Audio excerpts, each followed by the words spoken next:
반갑습니다. 한명나 매일 성경 1월 24일 마태복음 3장 11절에서 4장 11절의 말씀을 통하여서 하나님께서 주시는 지혜와 지식으로 말씀이 깨달아진 그 말씀을 가지고 삶을 사는 저와 여러분 되기를 간절히 소망합니다. 말씀 읽어 오셨죠? 우리 같이 또 계속 보겠습니다. 개요 조금씩 익숙해지나요? 내일이면 이제 끝날 개요긴 하지만은 왕의 출현과 공표, 예수님의 자격, 탄생, 침례 유혹, 침례받다 그리스도 선포가 이제 4장 25절까지의 이제 내용이고, 계속해서 말씀드렸다시피 약속된 왕, 유대인, 메시아신 왕이 와서 구약의 약속을 성취하셨다. 그분을 경배해라 라는 내용입니다. 오늘은 침례 요한과 예수가 한 무대에 등장한다. 예수는 하나님의 의를 이루며 메시아로서의 공적으로 사역을 시작하기 위해 요한으로부터 침례를 받으신다. 그때 하늘로부터 성령이 임하고 위대한 선언이 들린다. 그렇게 하나님의 아들의 본격적인 공생의 사역이 시작된다. 곧바로 성령에 이끌리어 마귀에게 시험받기 위해 광야로 가신다. 거기 40일을 보내며 마귀의 세 가지 시험을 말씀으로 승리하신다란 내용입니다. 우리가 잘 아는 내용이라 교훈만 보셔도 충분히 이해가 되실 것입니다.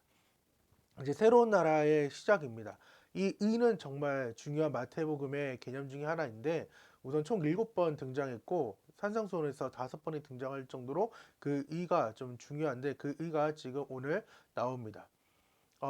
어제 침례 요한의 그 낯선 그 외침과 날선 그 외침을 통하여서 회개 합당한 열매를 맺고 또한 그 삶을 살라라고 어제 말씀을 드렸는데, 그렇게 새로운 나라가 이제 예수님의 침례 받음으로, 즉 순종하심으로 이제 모든 것들이 이제 시작이 되게 되었습니다. 공적인 선언이 된 거죠. 그래서 하나님께서 도장을 찍어두듯 성령께서 이제 오시고 비둘기처럼 내 사랑하는 아들이요 내 기뻐하는 자라고 하면서 삼위 하나님이 지금 한 곳에 계시는 것을 볼 수 있습니다.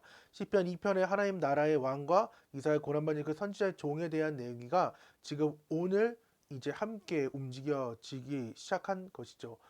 말씀드렸다시피 이스라엘, 그 출애굽의 그 이스라엘과 예수님이 이제 같은 길을 지금 걷고 있다라는 것을 지난번에 말씀을 드린 적이 있습니다. 그래서 구약의 출애굽과 예수님의 그 출애굽의 사건이 이제 비교가 될 수밖에 없죠. 그래서 마귀를 이제 시험하는 자, 사탄을 시험하는 자라고 지금 성경 마태는 표현하고 있습니다. 그래서 40년 동안 힘들어했던 그 일, 그리고 40일을 좀 비교되고, 또한 이스라엘들은 불순종을 했다면 예수님은 이제 순종의 사역으로 넘어가는 그 일들이죠. 그래서 첫 번째 시험은 돌이 떡이 되게 하라는 그 시험이죠. 광야에서 생명을 해결해 준 분은 오직 하나님 한 분을, 그 하나님이었다는 것을 이스라엘 백성들이 배웠어야 되는데, 동일하게 예수가 진정 하나님의 아들이라면 지금 굶주린 현실을 하나님이 해결해 주실 것을 우리는 신뢰하며 나아가야 돼요.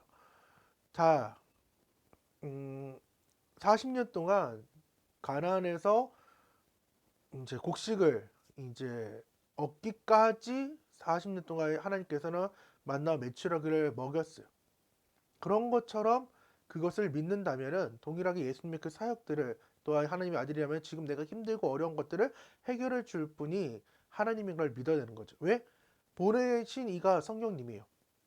광야로 내몬 사람이, 내몬 분이 지금 성령님이기에 그 시험을 감당할 수 있는 여건과 체력과 모든 것을, 환경을 하나님께서 해놓고 우리를 시험하고 있다는 거죠. 즉 이스라엘처럼 너희가 지금 믿고 있느냐, 신뢰하고 있느냐의 부분을 하나님이 알기를 원하셨다는 것입니다. 두 번째는 성전 꼭대기에서 이제 뛰어내리라는 거죠. 그러면서 마귀가 이제 시편의 말씀을 통하여서 똑같이 이제 말씀으로 대응하시니까 말씀으로 시험을 겁니다. 그래서 광야에서 하나님 아버지 되심을 끊임없이 의심하고 시험했던 그러한 출애굽의 그 세대라면은 어떤 시련이 있음에도 하나님과의 관계가 변함이 없음을 우리는 확신해야 돼요.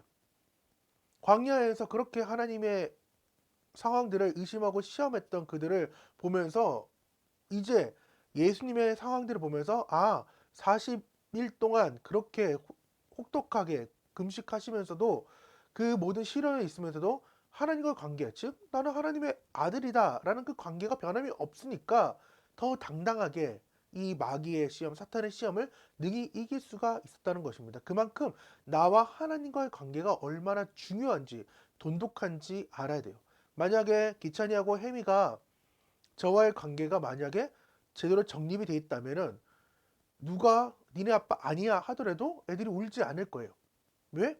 누가 뭐래도 기찬이하고 혜미는 제 자녀들이니까.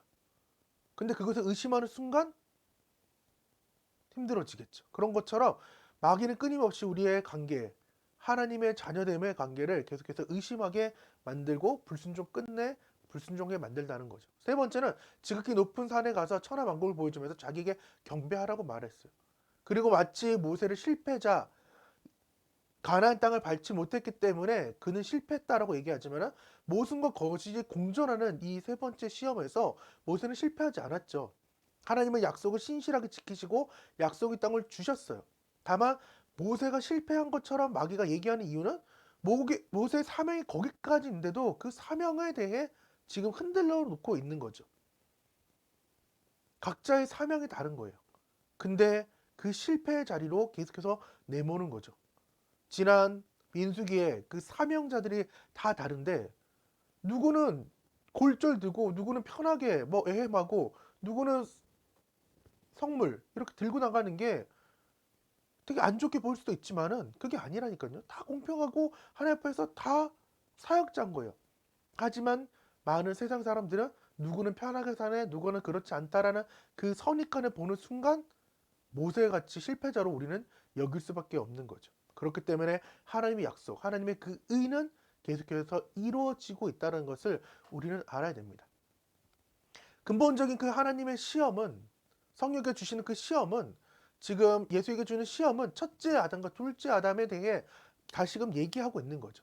애초부터 창세 때부터 이 시험의 문제, 그리고 어려움의 문제, 이것을 해결되는 상황들이 있어야 되는데 마침내 마지막 아담, 둘째 아담이 그 부분을 해결했다는 거예요. 첫째 아담이 실패했죠.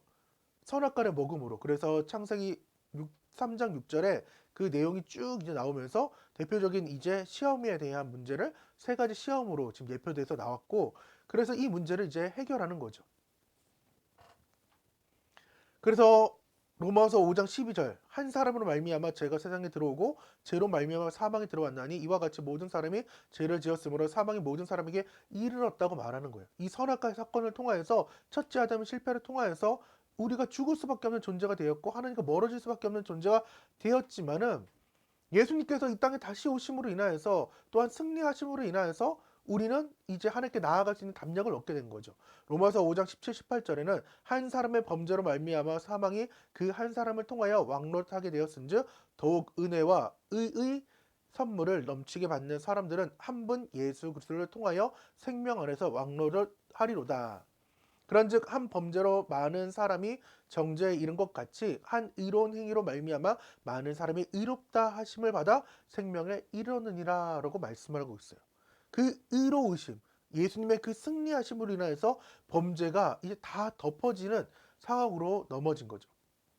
그래서 고린도서 15장 45절에 기록된 바 첫사람 아담은 생명이 되었다 함과 같이 마지막 아담은 살려주는 영이 되었나니라고 말씀을 하면서 그런즉 누군지 그리스도 안에 있으면 새로운 피조물이라 이전 것은 다 지나갔으니 보라 새 것이 되었다는 것입니다. 여러 가지 상황들이 첫째 아담과 둘째 아담에 대해 또한 아까 말했던 세 가지 그 시험 그리고 인침에 대해서 여러 가지 상황들이 있을 수 있지만은 우리에게는 유혹을 거절할 수 있는 힘이 있어야 돼요. 마귀가 계속해서 말씀으로 또 여러 가지로 시험할 수 있지만은 예수께서 모든 것을 해결했던 것처럼 다만 이제 예수만 섬기는 사람이 되어야 돼요.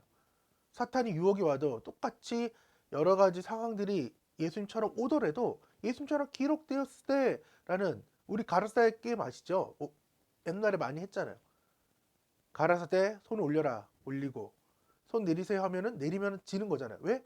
가라사대가 없었기 때문에 말씀하심이 없었기 때문에 기록되었을 때가 없었기 때문에 우리는 그 말씀을 게임으로는 잘 지켜요. 왜? 상품에 걸려 있으니까. 근데 이게 사회자의 말인지 또는 옆 사람 말인지 분별해야 구분해야 우리가 그 게임에서 이길 수 있는 것처럼 동일하게도 인생을 살면서 이게 사탄의 음성인지 하나님의 음성인지를 분별해야 돼요. 마귀도 똑같이 예수님에게도 말씀으로 시험을 걸었는데 동일하게 우리에게도 더 큰 그 말씀으로 하나님의 말씀처럼 다가오겠죠. 욥의 상황도 똑같잖아요. 불이 내렸는데 마귀의 불인지 하나님의 불인지 구별하지 못하니까 마치 하나님이 불을 내려서 욥의 모든 가족과 가족들을 살렸던 것처럼, 그렇게 얘기하는 것처럼 우리에게도 분별의 영이 있어서 유혹을 이기고 오직 예수 그리스도만 섬기겠다라는 결심을 가지고 오늘 하루 담대하게 나아가기를 간절히 소망합니다. 함께 기도하겠습니다. 하나님 감사합니다. 마지막 아담 되신 그 하나님, 그 예수님이 이 땅에 오심으로 모든 첫째 아담이 저지른 어떤 모든 일들을 하나님께서 해결하여 주심을 감사합니다. 우리는 유혹에서 이겨내고 오직 그만 섬기며 분별할 수 있는 삶이 될 수 있도록 우리를 끝까지 붙잡아 주시고, 말씀하시는 하나님, 세밀하게 말씀하시는 그 음성까지도 캐치할 수 있는 영적 민감성을 우리에게 부어 주셔서 주님께서 함께 하실 걸 믿사며 예수님의 이름으로 기도드립니다. 아멘. 오늘 하루 주팅하시고 다 같이 안녕.